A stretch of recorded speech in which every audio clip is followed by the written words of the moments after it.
قابل احترام بھائیوں، دوستوں اور بزرگوں، ایک مرتبہ بعض صحابہ حضور صلی اللہ علیہ وسلم کی خدمت میں حاضر ہوئے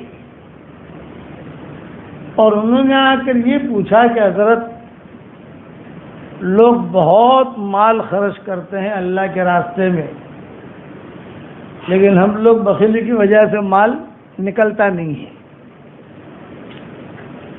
بعض لوگ ہوتے ہیں جو رات کو خوب تہجد پڑھتے ہیں، ہم غفلت کی وجہ سے تہجد بھی نہیں پڑھ سکتے۔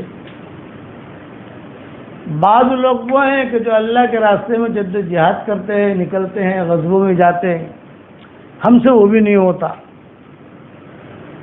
نہ مال خرچ کرتے ہیں، نہ جہاد میں جاتے ہیں، نہ کوئی دین کا کام کرتے ہیں، اور نہ تہجد پڑھتے ہیں، تو ہم تو پیچھے رہ گئے۔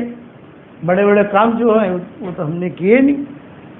تو حضور صلی اللہ علیہ وسلم نے ان کو فرمایا کہ تم سبحان اللہ و بحمدہ بہت پڑھا کرو، یہ اس کا بدل ہو جائے گا۔ صرف اتنا جملہ کہا کہ سبحان اللہ و بحمدہ، اسے تو اٹھتے بیٹھتے پڑھا کرو تو تمہارا بدل ہو جائے گا۔ ایک حدیث میں تو یہ جملہ فرمایا، دوسری حدیث میں یہ کہا کہ تم اللہ کا ذکر بہت کرو، جو قرآن شریف میں اللہ نے فرمایا نا، یا ایھا الذین آمنوا اذکروا اللہ ذکرا کثیرا وسبحوہ بکرۃ واصیلا۔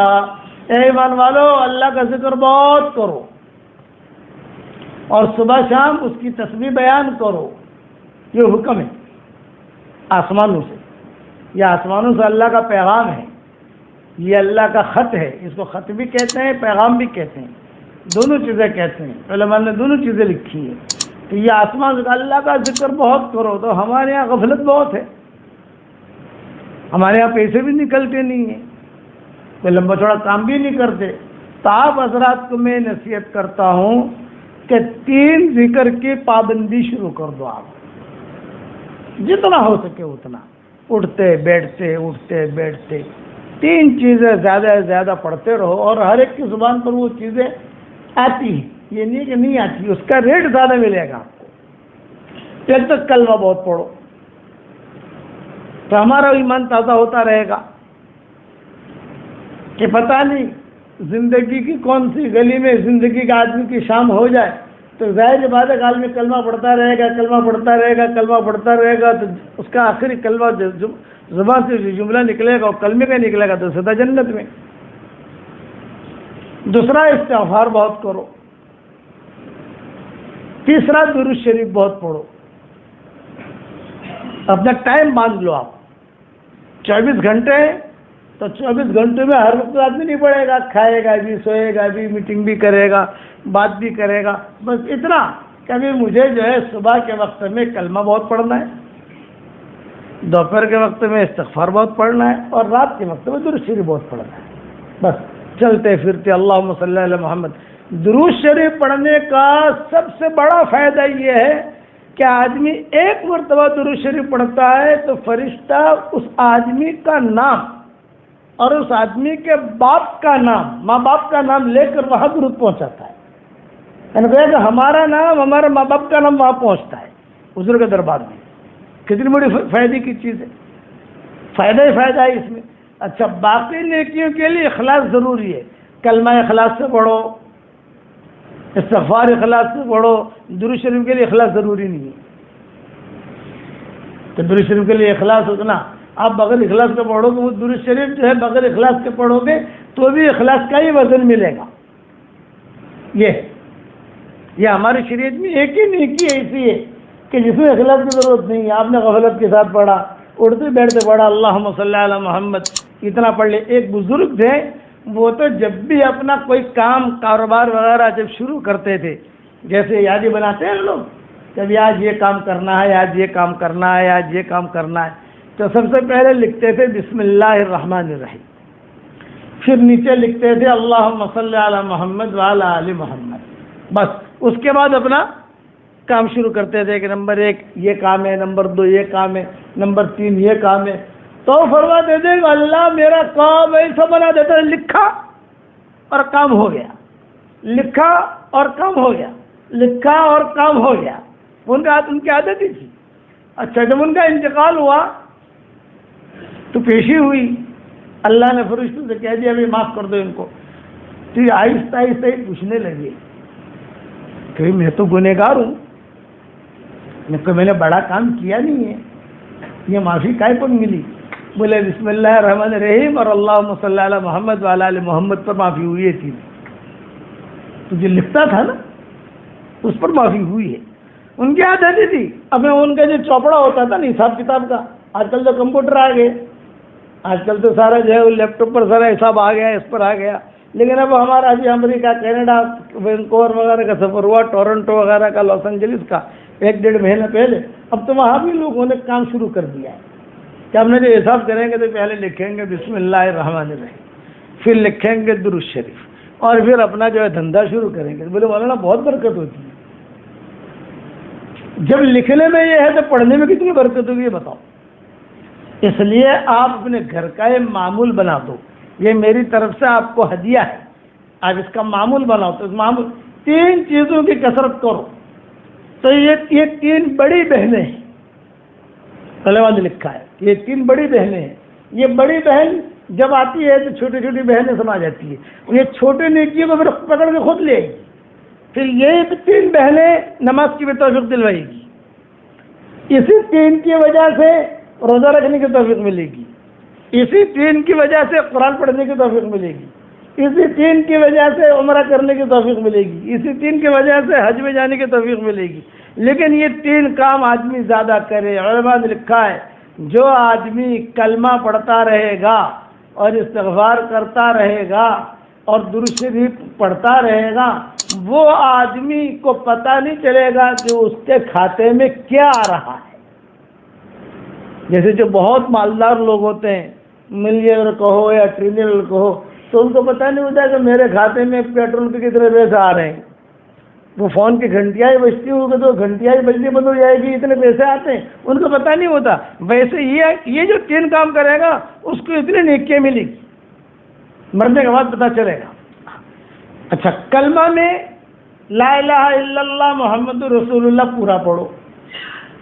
1 مرتبہ تو دھیان سے ہی پڑھ لو، 2 مرتبہ تو دھیان سے پڑھو تاکہ دھیان آدمی کا رہے. یہ میرے کہنے کا مطلب ہے. غفلت میں یہ چیز لو. استغفار میں اٹھتے بیٹھتے صرف ایک جملہ پڑھو، استغفر اللہ. لیکن استغفر اللہ پڑھنے میں آدمی کو مزہ نہیں آتا ہے کیونکہ عربی سمجھتا نہیں ہے. مزہ کس میں آتا ہے؟ جس میں آدمی سمجھے. تو آدمی اٹھتے بیٹھتے اتنا جملہ کہے، اے اللہ مجھے معاف کر دے، اے اللہ مجھے معاف کر دے، اے اللہ مجھے معاف کر دے. قرآن میں ہے کہ کوئی آدمی استغفار کی کثرت کرے گا تو ہم اس کو خوشحالی والی زندگی دیں گے. یہ وعدہ ہے، حدیث میں نہیں. حدیث سے تو بہت ہے. میں نے ایک کتاب لکھی ہے، اس کا نام ہے گلدستہ مغفرت. اس میں صرف استغفار کی فضیلتیں میں نے لکھی ہے. 113 یا 112 حدیث ہیں صرف استغفار کی، اور کچھ نہیں. یہ کرو گناہ معاف، یہ کرو گناہ معاف، یہ کرو گناہ معاف. علماء نے لکھا ہے کہ گناہ معاف کرانے کے اسباب اللہ نے بہت بتائے. آسمان کی طرف دیکھ کر صرف 3 مرتبہ آدمی اتنا کہہ دے، اے اللہ مجھے معاف کر دے، تیرے علاوہ کوئی معاف کرنے والا نہیں ہے. اے اللہ تو مجھے معاف کر دے، تیرے علاوہ کوئی معاف کرنے والا نہیں ہے. اے اللہ مجھے معاف کر دے، تیرے علاوہ کوئی معاف کرنے والا نہیں ہے. تو حدیثوں میں آتا ہے اللہ ہنس کر جواب دیتے ہیں کیا معاف کر دیا. جیسے استاد طالب علم کر جواب کر دیا. جیسے باس ہوتا ہے، کوئی آدمی جو ہے بیچارہ دیر سے آیا، وہ ٹینشن میں ہے کہ پتہ نہیں کیا کرے گا، میری ڈیوٹی رہے گی. کوئی بات نہیں بیٹا، کوئی بات نہیں. کتنا خوش ہو جاتا ہے وہ. بیٹے سے کوئی چوک ہوئی، کوئی بات نہیں، کوئی بات نہیں، چل کوئی بات نہیں، چل نارمل، فکر مت کر. بیوی سے کوئی چوک ہوئی، گھبرائے گی کیا پتہ نہیں برسے کا شوہر آدر یہ ہوا ہے، برتن ٹوٹ گیا، یہ موبائل خراب ہو گیا، یہ ہو گیا. کوئی بات نہیں، کوئی بات نہیں، دوسرا لے آئیں گے، کوئی بات نہیں. کتنی خوشی ہوتی ہے. تو آسمان کی طرف کبھی کبھی دیکھ کر یہ جملہ کہو 3 مرتبہ کہ اللہ تو مجھے معاف کر دے، تیرے علاوہ کوئی معاف کرنے والا نہیں ہے. اے اللہ تو مجھے معاف کر دے، تیرے علاوہ کوئی معاف کرنے والا نہیں ہے. اے اللہ تو مجھے معاف کر دے، تیرے علاوہ کوئی معاف کرنے والا نہیں ہے، تو اللہ تعالیٰ ہنس کر کہتے ہیں جا میں نے معاف کر دیا۔ کبھی کبھی اللہ کو ہنسائے بھی کرو، ایک ترتیب تو یہ اللہ کو ہنسانے کی، اور دوسری ترتیب حدیث شریف میں آتا ہے کہ میاں بیوی ایک دوسرے کی طرف دیکھ کر ہنستے ہیں تو اللہ بھی ہنستے ہیں۔ گھر پہ جا کے اس حدیث میں عمل کیجیے کہ میاں بیوی ایک دوسرے کی طرف دیکھ کر ہنستے ہیں، مسکرائیں، غصے میں نہیں۔ کبھی کبھی مولوی صاحب نے کہا ہے، پیر صاحب نے کہا ہے تو کرنا تو پڑے گا، تو یہ آنکھیں دکھا کر چل کہا ہے میں ہنس رہا ہوں، یہ نہیں، پیار ٹپک رہا ہو۔ یہ حدیث میں آتا ہے کہ پیار ٹپک رہا ہو، میاں بیوی ایک دوسرے کی طرف دیکھ کر مسکرائیں تو اللہ کو بھی ہنسی آتی ہے، اللہ بھی ہنستے ہیں۔ اچھا دونوں میاں بیوی ایک دوسرے سے مصافحہ کریں، حدیث شریف میں آتا ہے، تو مصافحہ کریں، ملاقات کریں، ہاتھ ملائیں، تو روایت بھی یہ ہے کہ 10 انگلیاں میاں کی، 10 انگلیاں بیوی کی، 20 انگلیاں ہو گئی، 20 انگلیوں سے ایسے گنا جھڑتے ہیں، جڑ جڑ جڑ جڑ جڑ، جیسے کہ پانی کا نل کھولو تو پانی کیسا دھڑ دھڑ دھڑ گرتا ہے، اس طریقے سے گنا جھڑتے ہیں۔ یہ اسباب بتائے، اس میں 3 چیزوں کی کثرت کرو گے انشاءاللہ بھائی۔ کیا کیا چیز کی کثرت کرو گے بتاؤ؟ نمبر 1 کیا ہے؟ واہ واہ، دوسرا اور تیسرا درود شریف۔ اب اس کو کبھی آگے پیچھے کرنا ہو، بھائی صبح درود شریف پڑھنی ہے، بیچ میں سے استغفار پڑھنا ہے، رات کو کلمہ پڑھنا، حرج کی بات نہیں ہے۔ کبھی کوئی زیادہ ہو جاوے، کم ہو جاوے تو بھی حرج کی بات نہیں، بھی آج کلمہ زیادہ پڑھ لیا ہے، درود شریف کم ہے، کوئی حرج کی بات نہیں ہے۔ کبھی درود شریف زیادہ ہو گیا، کلمہ تو کم ہو گیا، کوئی حرج کی بات نہیں ہے۔ تقدیم تاخیر ہو جائے، بس یہ وظیفہ ہے۔